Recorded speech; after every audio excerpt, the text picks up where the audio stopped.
and you're not familiar with Japanese stuff, you may not have heard of GruppeM before. They predominantly make stuff for Japanese cars, don't they? Yeah, they do. They do make them for pretty much everything. You'll see them for like they made them for the E46 M3. They made them for all sorts really. But yeah, they are Japanese, and they predominantly do Japanese intakes really for Japanese cars. So if it's anything like the Yaris one and the Civic one, there'll be a lot of pieces to it, and it'll be quite complicated. They do perform well, and the fit and finish is second to none really.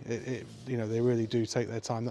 That's what you pay for. You pay for it fitting perfectly every time. Yeah, speaking of the price, it is £1,436.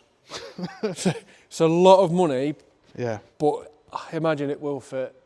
Oh, it'll fit fine. The question is always how much power does it give you, because the ones we've tested before, you know, they do make intakes that are basically the best you can get. You know, they're EP3, DC5 ones, case in point. Those are the go-to, you know, intakes to get the maximum amount of power. Yeah. But in the Yaris test, and I think the Civic test, they did pretty well, but no better than that. You know, they certainly weren't. They were at the top for the cost.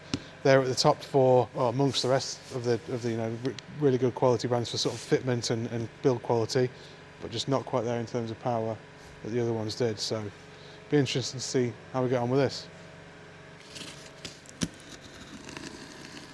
Fucking packing peanuts, the worst, the worst. Forgot about these. That's it, in the bin straight away.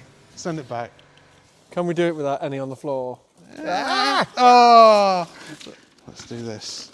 Let's do this. Let's do this. They make you work for it, that's for sure. I nearly put the intake in the bin. Dave, get it out.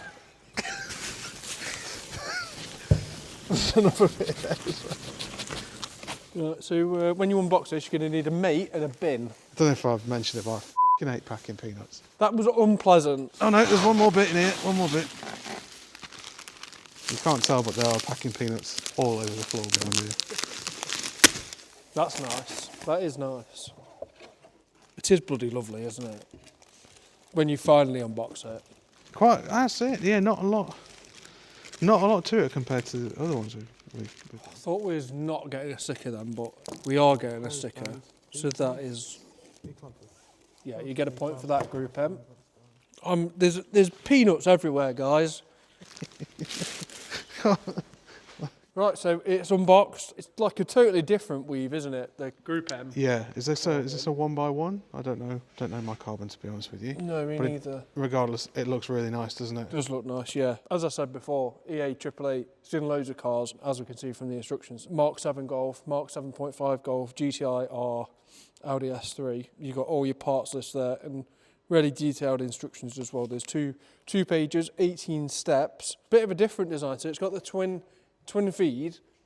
This kind of shoots just straight out kind of thing. Yeah, so I wonder if it does use the standard one to go behind that or whatever. We'll see that when we fit it. But this sort of design of this airbox is quite typical of GruppeM. There's, you know, it's sort of, they tend to try and have the maximum amount of volume possible.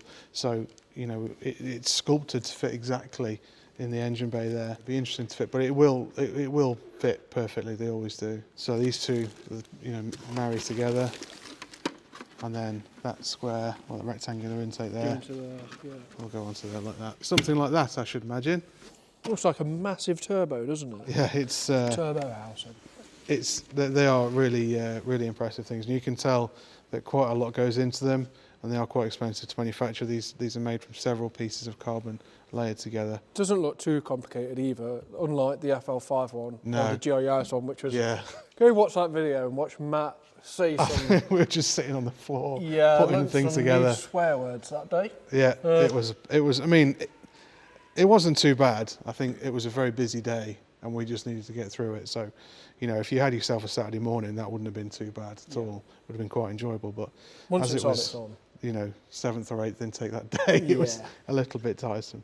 So we do get stickers there, and we do have instructions online, I believe, for this. Yes, I've got the link. So as well as this colour pamphlet as well, which is really good. So yeah, not a lot to it. Hopefully that'll translate to not too long to fit. Let's see how we get on. Hold that for a sec for me. I'm doing something useful, everyone. Next thing we're doing is popping this in. So we've got two sort of rubber bungs here, and we've got two little posts here. So I've sprayed some grease on these just to help them slide in a little bit easier.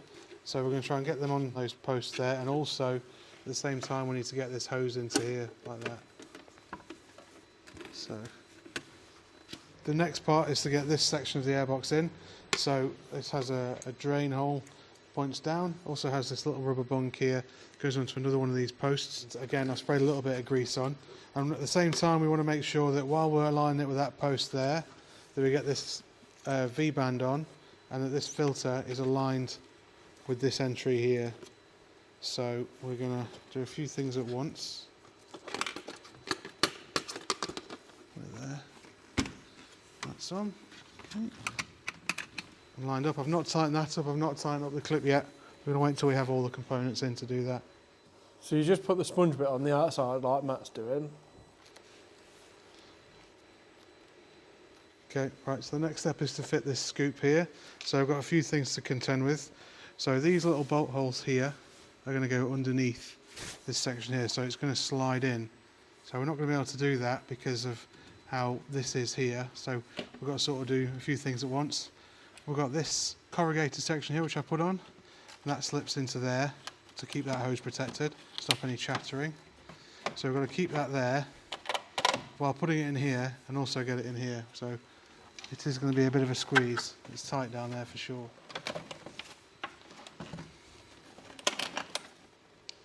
Right, so that is the GruppeM airbox fitted. This bit and this bit fitted wonderfully. I did have a little bit of a fight getting this into position. I tried to undo these, didn't really help too much. The problem is getting it into this, because it has to, all four sides of that rectangle have to sit inside this part of the airbox here, and it has to slip under here as well.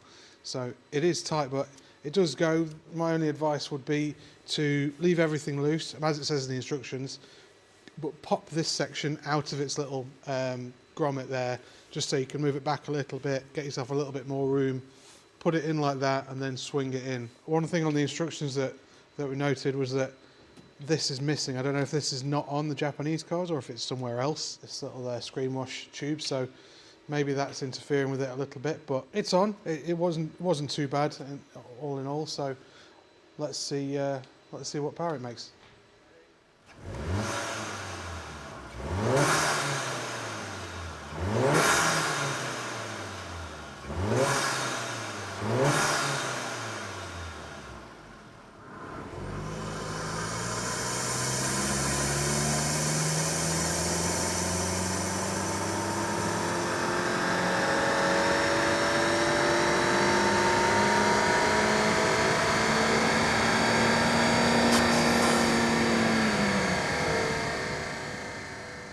Right, GruppeM done, and well, 307.6 horsepower, so that giving us a gain of 10.2 horsepower, and there's gains all over the graph. Yeah, we've got it literally, as I say, up to there will be the dyno loading up, but from here onwards, it is more torque everywhere. They're not even close, are they, the lines? They're just, the GruppeM shafts it. So what we've got there, just over 10 horsepower. 10.2. Yeah.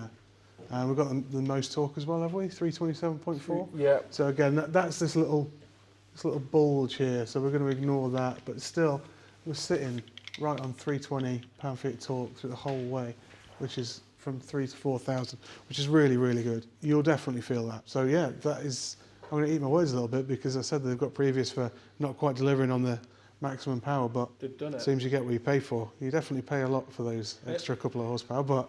And also, if you're... A lot of people have gone from M cars to something like a Golf GTI and then built a track spec GTI.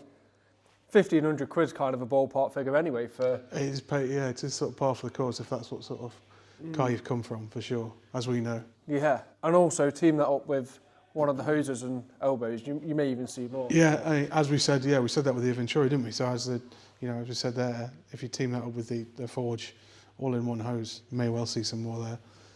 Again, not something we've got time to test today, but really, really impressive. All of these intakes, accessories, inlet elbows, hoses, all available at Tegiwa.com. Thank you to Matt for spending the day with us. It's been a while. It's been a good day. So yeah, thank you for coming down and helping us, Matt. Please like and subscribe if you need any parts for your MQB platform car, anything like that. Check it out at Tegiwa.com. Go buy an intake. Thank you for watching, and we'll see you in the next one.